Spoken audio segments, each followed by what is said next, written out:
नमस्कार, मैं हूं आपके साथ प्रगति और आप देख रहे हैं टोटल टीवी। बुआई से पहले हर बार किसानों को खाद मिलने में परेशानी होती है। ये मुद्दा राज्यसभा में उठाया गया। बीजेपी के राज्यसभा सांसद किरण चौधरी ने मुद्दा उठाया और मंत्री से जवाब मांगा। इस पर रसायन और उर्वरक मंत्री जेपी नड्डा ने सदन को बताया कि खाद वितरण में अनियमितता के लिए विभाग ने कई कदम उठाए हैं। जहां जरूरी हुआ वहां एक्शन भी लिया गया है। उन्होंने ये भी खुलासा किया कि कई किसान जरूरत से ज्यादा खाद भी लेने की कोशिश करते हैं। खाद की जमाखोरी और ब्लैकमेलिंग रोकने के लिए भी कदम उठाए जा रहे हैं।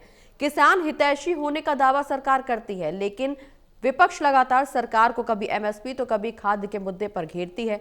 ऐसे में सवाल यह है कि क्या किसानों की परेशानी ऐसे ही चलती रहेगी? आज की चर्चा इसी मुद्दे पर होगी।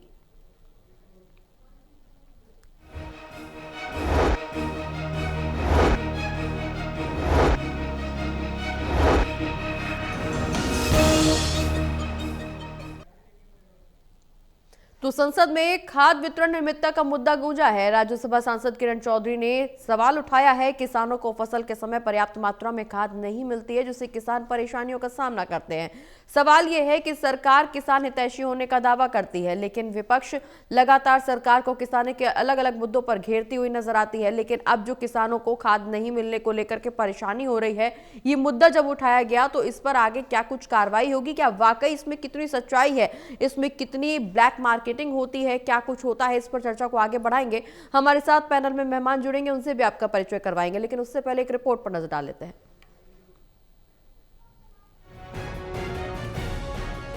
देश की संसद चल रही है और मंगलवार को राज्यसभा में किसानों को मिलने वाली खाद के वितरण में अनियमितता और फसल बोने के टाइम खाद की किल्लत को लेकर राज्यसभा में बीजेपी की सांसद किरण चौधरी ने ये मुद्दा उठाया।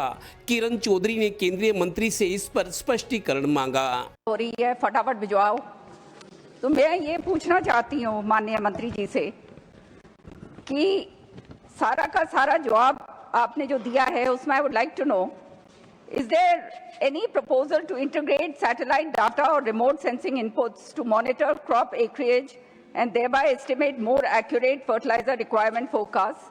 And also, whether the ministry has taken a review of the transportation bottlenecks such as rail rake availability or port congestion that may directly or indirectly contribute to artificial scarcity in certain states? गौरतलब है कि मोदी सरकार के रसायन एवं उर्वरक मंत्री जगत प्रकाश नड्डा ने राज्यसभा में माना कि हाँ, ऐसा हो सकता है, पर उन्होंने ये भी बताया कि इसके लिए क्या क्या एक्शन लिए गए हैं। किसानों को खाद मिलते वक्त एक आध या दो और उत्पाद भी लेने के लिए मजबूर किया जाता है। इस पर भी मंत्री ने अपने विभाग के उठाए कदमों की जानकारी दी। और उसी के अनुसार डिपार्टमेंट ऑफ फर्टिलाइजर इसको मंथली प्लान के तहत हम कंटिन्यूअसली मॉनिटर भी करते हैं और हम उनके डिस्ट्रीब्यूशन की व्यवस्था भी करते हैं। इसके लिए हमारे पास बहुत ही अच्छी व्यवस्था है, जिसे हम इंटीग्रेटेड फर्टिलाइजर मॉनिटरिंग सिस्टम बोलते हैं, जो ट्रांसपेरेंट है और रियल टाइम मॉनिटरिंग होती है। इस रियल टाइम मॉनिटरिंग में सब्सिडाइज्ड फर्टिलाइजर कहाँ पहुँचा है, कब कब कहाँ जा रहा है, इस सारे का उसमें व्यवस्था होती है। गौरतलब है कि किसान इस देश में बड़ा फैक्टर और वोट बैंक है। हरियाणा की बात करें तो प्रदेश की 3.25 करोड़ की आबादी में लाखों किसान परिवार और इतने ही लाखों खेती मजदूर परिवार हैं। इसलिए सरकार समय समय पर इनके लिए राहत पैकेज और स्कीमों की घोषणा करती रहती है, पर किसानों के साथ दुश्वारियां भी बहुत हैं। इसीलिए भाई लोग किसान भवनों की जीपों पर आगे बत्ती वाली जगह पर किसान सरकार और पीछे जब तक दुखी किसान रहेगा धरती पर तूफान रहेगा लिखाई घूमते हैं। Haryana bureau total news.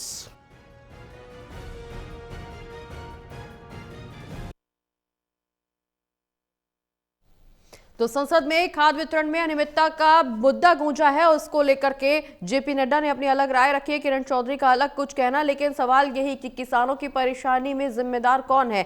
क्या ऐसे ही किसानों की परेशानी आगे बढ़ेगी? क्या वाकई किसान परेशान है या किसान यहाँ पर लापरवाही की बात जरूर कहते हैं लेकिन फायदा भी उठाते हैं? इन तमाम मुद्दों को लेकर के चर्चा होगी, चर्चा को आगे बढ़ाएंगे। हमारे साथ पैनल में जुड़े हुए हैं associate editor Devendra Kathuria ji, associate editor doctor Mahesh Kumar ji और वरिष्ठ पत्रकार वीरेंद्र सोनी जी। आप सभी का बहुत बहुत स्वागत है। सभी के साथ चर्चा को आगे बढ़ाएंगे। सबसे पहले शुरुआत देवेंद्र जी आपसे।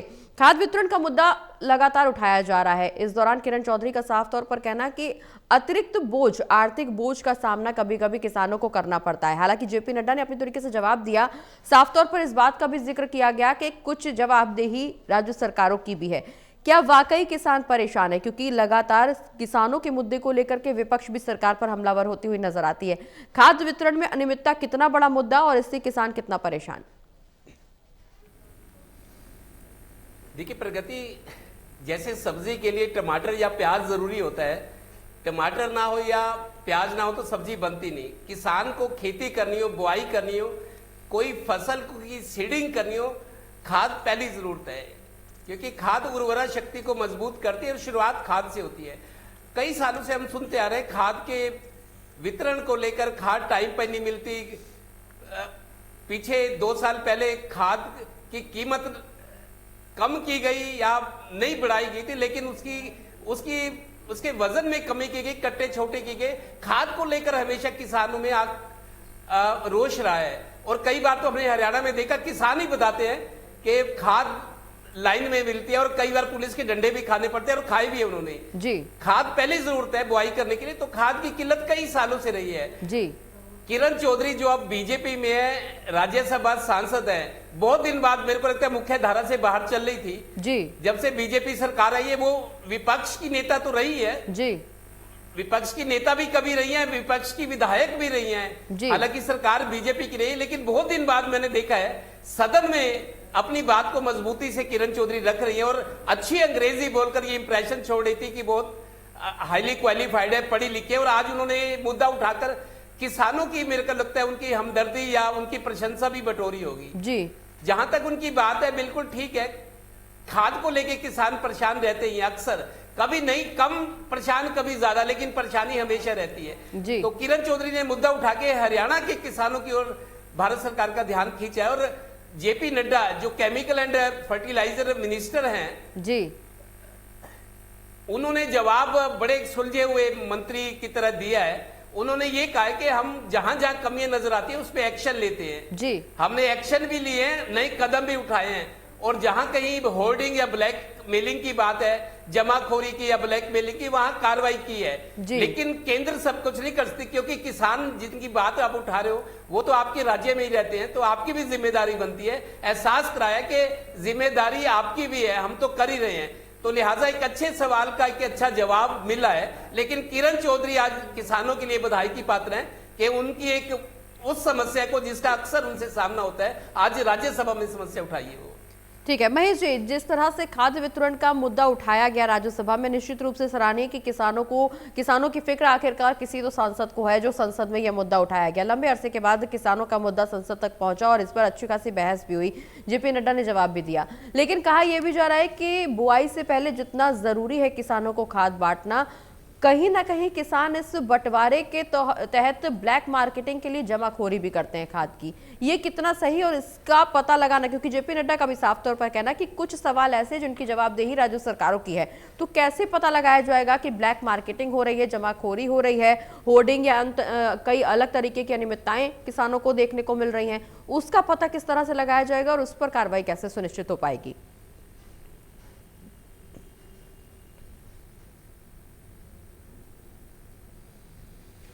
प्रगति, सबसे पहले तो ये समझने की जरूरत है कि सबसे ज्यादा चिंता यहाँ पर राज्यसभा सांसद किरण चौधरी को किसानों की क्यों हुई है, वजह क्या है? दरअसल उनका कार्यकाल खत्म होने को है और कार्यकाल के खत्म होने से पहले वो एक इमेज, एक प्रतिबिंब ऐसा कायम करना चाहती थी, खासकर जाटलैंड के इलाके में दिक्कत का सामना भारतीय जनता पार्टी के नेताओं को करना पड़ सकता है। जब तक वो कांग्रेस पार्टी की राजनीति कर रही थी उनके लिए चीजें सुविधाजनक थी, क्योंकि anti BJP sentiment Bharatiya Janata party के खिलाफ विधानसभा चुनाव से पहले तक देखने को मिल रहा था। और उससे पहले का जिक्र किया जाए तो हालांकि किसान आंदोलन में जो 13 महीनों का देश में दिल्ली की सरहदों पर किसान आंदोलन चलाया गया, उसमें सभी जातियों के किसान शामिल थे। मैं किसी एक जाति विशेष से उसे जोड़ना नहीं चाहता, लेकिन राजनीति से जुड़े लोग ही ये रंग देना चाह रहे थे उस आंदोलन को कि ये जाटों का आंदोलन है और जाट ही लामबंद होकर दिल्ली को घेरे हुए हैं।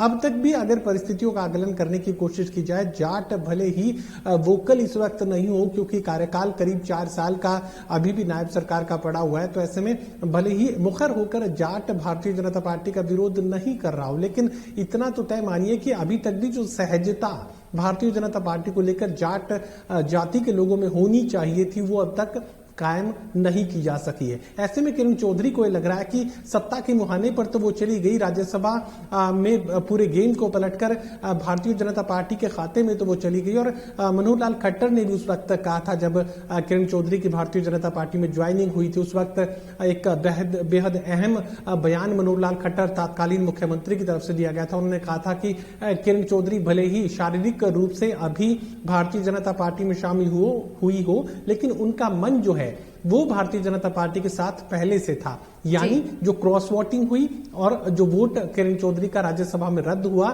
जिसकी वजह से कांग्रेस पार्टी को हार का सामना करना पड़ा, उस वोट के धोखे में कुलदीप बिश्नोई का नाम भी शामिल था। तो ऐसे में अब भारतीय जनता पार्टी की आगामी राजनीति किरण चौधरी को करनी है। जाटलैंड की चिंता है, जाट वोटर्स के बीच एक बार फिर से किरण चौधरी को उनकी बेटी को यानी श्रुति चौधरी को जाना पड़ सकता है। तो शाम के इलाके में पूरे भिवानी जिले की राजनीति वो करती है। तो ऐसे में उन परिस्थितियों को किसी हद तक बदलने की कोशिश यहाँ जाट के माफ कीजिएगा किसानों के प्रति प्रेम को जाहिर करते हुए यहाँ सवाल उठाने का काम किया गया है। और देखिए कितने शायराना अंदाज में कितने तकनीकी अंदाज में यहाँ पर सब कुछ कर लिया गया। ना तेरा कुछ गया ना मेरा कुछ गया। किरण चौधरी ने जाटों को साधने की कोशिश भी कर ली, किसानों को साधने की कोशिश भी कर ली, किसानों के दिल में जो है भावनात्मक सहजता और प्रेम भी कायम करने की कोशिश कर ली कि देखिए आपकी परेशानियों से मैं भी परेशान हूं और देश की सबसे बड़ी संसद में मैंने इस सवाल को उठाया है। और कितने आसानी से यहां पर केंद्रीय उर्वरक मंत्री इसका जवाब देते हुए नजर आ रहे हैं। वो कह रहे हैं कि हम रियल टाइम मॉनिटरिंग कर रहे हैं, पहले से आंकलन किया जाता है। ऐसा नहीं कि इस बार पहले से खाद की जरूरत का आंकलन किया गया हो। अगर 1 दशक पीछे चले जाए, 2 दशक पीछे चले जाए, पिछली सरकारों में भी, ओम प्रकाश चौटाला की सरकार में भी, भूपेंद्र सिंह हुड्डा की सरकार में भी और मनोहर लाल खट्टर की सरकार में भी और नायब की सरकार में भी, ऐसा नहीं है कि उर्वरकों की कमी अभी हुई हो, पहले भी रही है जी। पहले भी पुलिस सुरक्षा में खाद का बंटवारा करना पड़ा है, लेकिन जो ब्लैक मार्केटिंग की बात है उसे रोकना प्रदेश सरकार की जिम्मेदारी बनी रहती है। खाद की उपलब्धता को लेकर चिंता पिछली सरकारों में भी रही है और इस सरकार में भी रही है। पहले से खाद के जरूरत से पहले रबी और खरीफ के सीजन की शुरुआत होने के साथ ही जो एस्टिमेटेड कल्टिवेटेड एरिया है उसी के आधार पर उर्वरकों की जरूरत केंद्र को बता दी जाती है कि इतनी उर्वरक की जरूरत हरियाणा प्रदेश को पड़ने वाली है और उसी हिसाब से कोटा भी तय किया जाता है ताकि उतने उर्वरकों की सप्लाई सुनिश्चित समय पर की जा सके। लेकिन हर बार इसकी परेशानी, इसकी दिक्कत का सामना करना पड़ता है। अब तकनीकी पहलू का मैं जिक्र करूं तो यहां पर किसानों में भी, हरियाणा प्रदेश के किसानों में भी होड़ लगी है और एक रिपोर्ट की फाइंडिंग सामने आई है कि 80% जो मृदा सॉइल हेल्थ है यानी जमीन की जो सेहत है पूरी तरह बर्बाद हो चुकी है, क्योंकि कीटनाशकों का बेतहाशा इस्तेमाल किसानों ने किया है और जो सिफारिशशुदा तय जो मात्रा है उर्वरकों की जो कि जमीन में डाली जानी चाहिए उससे कई गुना ज्यादा उर्वरक किसान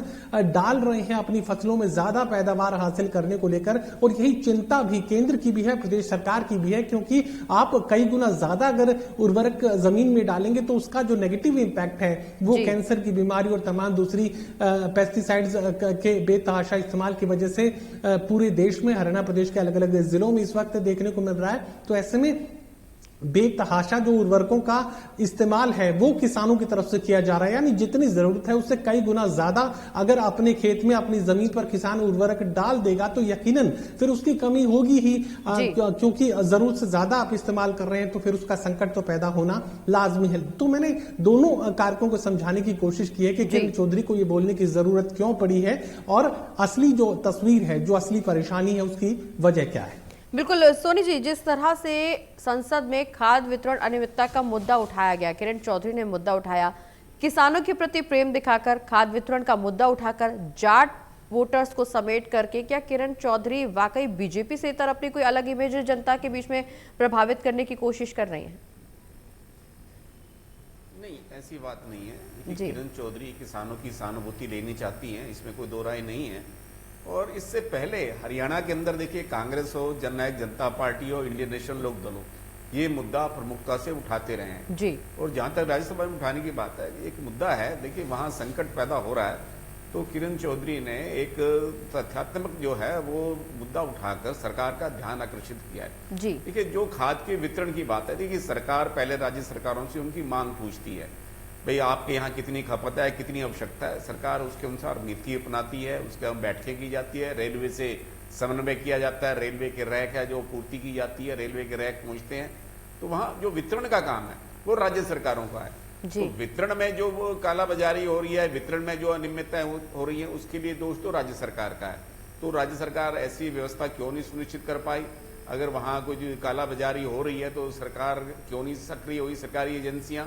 तो वहाँ हालांकि देखिए कुछ जगह जो है छापेमारी भी की गई है और मुख्यमंत्री जो स्क्वाड दल है जो छापामार है, फ्रीडम फ्लाइंग कहते हैं जिसे, वो भी अपने ढंग से कार्रवाई कर रहा है। इसके बाद भी कालाबाजारी जारी है जी। अगर कालाबाजारी जारी है तो इसका दोष राज्य सरकार पर आता है, क्योंकि वितरण राज्य सरकार के अधीन है जी। और केंद्र सरकार तो अपने स्तर पर प्रयास करती है और किसानों का भी जो उनकी खपत है वो सारा मेरी फसल मेरा ब्यौरा पे डाला जाता है जी। कितनी खाद की आपूर्ति है।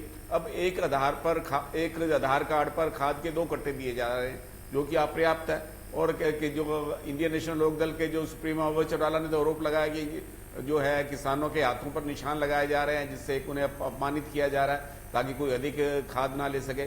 तो मतलब एक तरह की जो व्यवस्था है, जो वितरण की व्यवस्था है, उसमें कहीं ना कहीं खामियां हैं। जो खाद डीलर हैं वो मनमानी कर रहे हैं, स्टॉक कर रहे हैं, उस जो ये अभाव पैदा हुआ है तो इस कृत्रिम अभाव का वो लाभ उठा रहे हैं। तो सरकार को अपने स्तर पर इन जो एजेंसियां हैं उनको सक्रिय करना चाहिए। और जहां तक देखिए इस राजनीतिक बात, देखिए कांग्रेस भी ये मुद्दा उठा रही है जी। प्रदेश कांग्रेस के अध्यक्ष राव नरेंद्र ने बड़ी प्रमुखता से ये मुद्दा उठाया है, अभय चौटाला ने भी उठाया है जी। जननायक जनता पार्टी के नेता भी उठा रहे हैं जी। और संसद में यह मुद्दा उठाने का किरण चौधरी का ये संकेत है कि वो किसान समुदाय से हैं, किसानों की सहानुभूति लेना चाहते हैं। उनका राज्यसभा का कार्यकाल 3-4 महीने का एक उनका सत्र और होगा, इसके ज्यादा अब लगता है उनका अब दोबारा भारतीय जनता पार्टी उन्हें उम्मीदवार बनाएगी या नहीं बनाएगी। एक सीट वो भारतीय जनता पार्टी के खाते में आना निश्चित है, जिसमें भारतीय जनता पार्टी का संख्या बल है और एक संख्या बल के आधार पर 37 विधायकों के आधार पर एक सीट कांग्रेस के खाते में आनी निश्चित है। अगर कांग्रेस में एकता बनी रहती है, अगर वहां वोटों की चोरी या सेंधमारी नहीं होती या क्रॉस वोटिंग नहीं होती तो इस तरह हालांकि जो राज्यसभा का चुनाव होता है उसमें पार्टी व्हिप लागू नहीं होता जी। तो ऐसे में अब क्या स्थिति रहेगी? देखिए भारतीय जनता पार्टी की एक सीट निश्चित है जी। और भारतीय जनता पार्टी कांग्रेस को दूसरी सीट जीतने देगी आसानी से? ऐसा संभव है नहीं जी। तो भारतीय जनता पार्टी वहां भी कोई खेल कर सकती है जिस तरह कार्तिकेय शर्मा के मामले में हुआ था जी। तो इस तरह से एक राजनीतिक गणित है।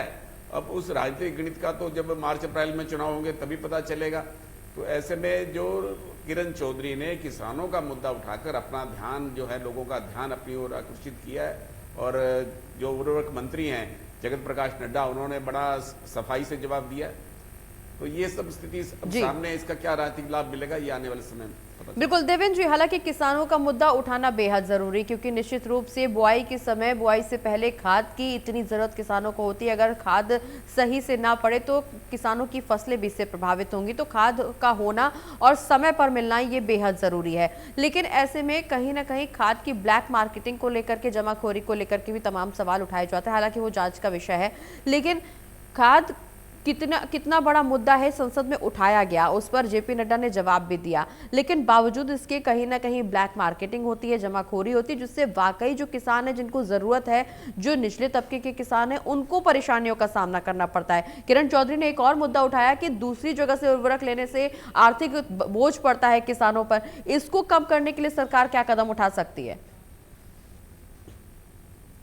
देखिए, प्रगति सियासत में निशाने साधे जाते हैं। किरण चौधरी ने एक तीर से 2 निशाने साधे हैं। एक तो उन्होंने ये दिखाया कि एक अच्छी नेता है, उनमें लीडरशिप है, जो लोग उनको चुनते हैं उनको वो लीड करती हैं। एक तो उन्होंने बड़े सलीके से सवाल उठाया है, पूछा है।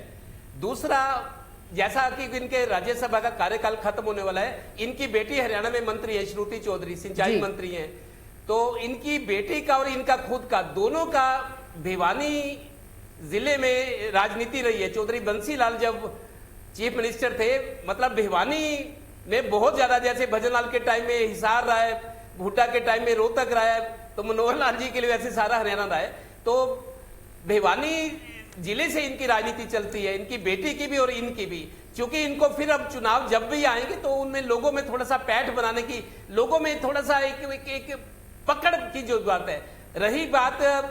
रही बात खाद की, ब्लैक मार्केटिंग की, खाद ना मिलने की, देखिए कई स्तर पर ये चीजें हैं जो शिकायतें आ रही है कि ब्लैक मार्केटिंग होती है, होर्डिंग होती है, खाद नहीं मिलती, लाइन में मिलती है, कई बार पुलिस के डंडे भी खाने पड़ते हैं। देखिए कुछ जो डीलर होते हैं खाद के, वो भी हेरा फेरी करते हैं, उनके खिलाफ हमने देखा है, कई बार कार्रवाई भी हुई, वो इधर उधर करते हैं।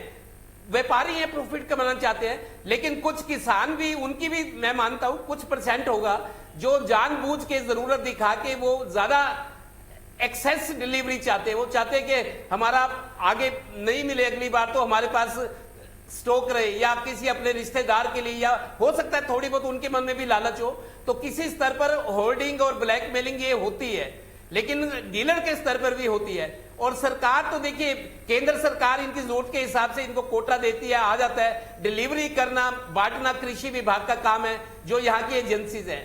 तो ये कई स्तरों पर ये ब्लैक मेलिंग या इस तरह की अव्यवस्था की बात है, नियमितता की बात है, ये चीजें चल रही है, लेकिन इसको कंट्रोल करने की, इसको स्ट्रीमलाइन करने की जरूरत है। बिल्कुल, निश्चित रूप से महेश जी, स्ट्रीमलाइन करने की जरूरत है, लेकिन जिस तरह से किसानों का मुद्दा लगातार सरकार के सामने आता है, हालांकि जेपी नड्डा अलग अलग प्लान का ब्यौरा दे रहे हैं, लेकिन किसान परेशान है। किस तरह से, क्या एक्शन प्लान सरकार की तरफ से बनाने की जरूरत है जिससे किसानों की परेशानी खत्म हो सके, ये खाद वितरण की परेशानी खत्म हो सके, जो ब्लैक मार्केटिंग है, जमाखोरी है, ये परेशानी खत्म हो सके? क्योंकि सरकार लगातार इस तरह के दावे कर रही है कि किसान हितैषी सरकार है। विपक्ष भी इस मुद्दे को लेकर के कई बार घेर चुका है सरकार को, और आज जब किरण चौधरी ने यह मुद्दा उठाया तो एक बार फिर से विपक्ष को मौका मिल गया सरकार पर हावी होने का। किस तरह का एक्शन प्लान बनाया जाए जिससे किसानों को खाद मिलने में कोई परेशानी ना हो?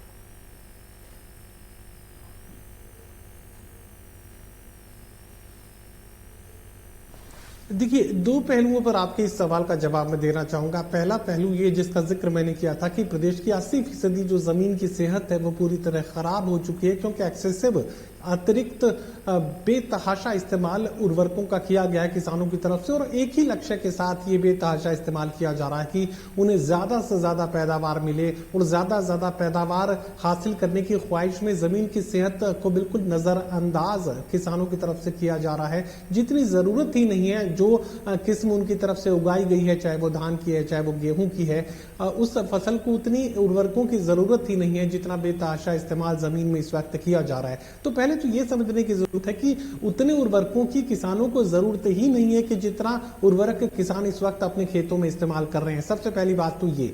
दूसरी बात ये कि उर्वरकों की कालाबाजारी की जहां तक बात है, देखिए सख्त कानूनों के साथ और मॉनिटरिंग ही इसका सबसे बड़ा समाधान आप मान सकते हैं। कि जैसे ही ऑनलाइन मॉनिटरिंग का जिक्र यहाँ पर जेपी नड्डा की तरफ से किया गया था, देखिए ऑनलाइन मॉनिटरिंग आपने रेलवे के रैक्स की तो की, आपने डिलीवरी पॉइंट्स की तो की, लेकिन जो किसानों के खेत तक जो खाद पहुंचने की प्रक्रिया है उसमें कहीं ना कहीं सेंधमारी साफ तौर से देखी और समझी जा सकती है। कि अगर सेल पॉइंट पर जब उर्वरक पहुंच जाता है तो फिर वो गलत बंटवारा उसका किया जा रहा है। फिर चाहे वो जो किसानों के लिए पैक्स बनाए गए हैं जो उर्वरकों की डिलीवरी करते हैं उनकी परेशानी हो, या फिर स्टॉकिस्ट की परेशानी हो, या किसानों की अपनी जरूरत, जो कि गलत आकलन वो अपनी जरूरत का किसान कर रहे हैं, जिसकी वजह से वो ज्यादा से ज्यादा उर्वरक हासिल करने की, उसकी होल्डिंग करने की कोशिश करते हैं, जिसकी वजह से कृत्रिम जो संकट है वो पैदा हो जाता है। होल्डिंग की वजह से, कालाबाजारी की वजह से, या बेतहाशा खरीद की वजह से। इन तमाम अलग अलग फैक्टर्स को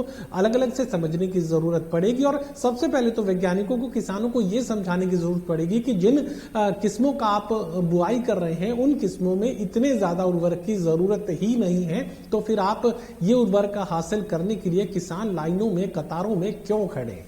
बिल्कुल, निश्चित रूप से सोनी जी, किसानों को भी समझने की जरूरत है।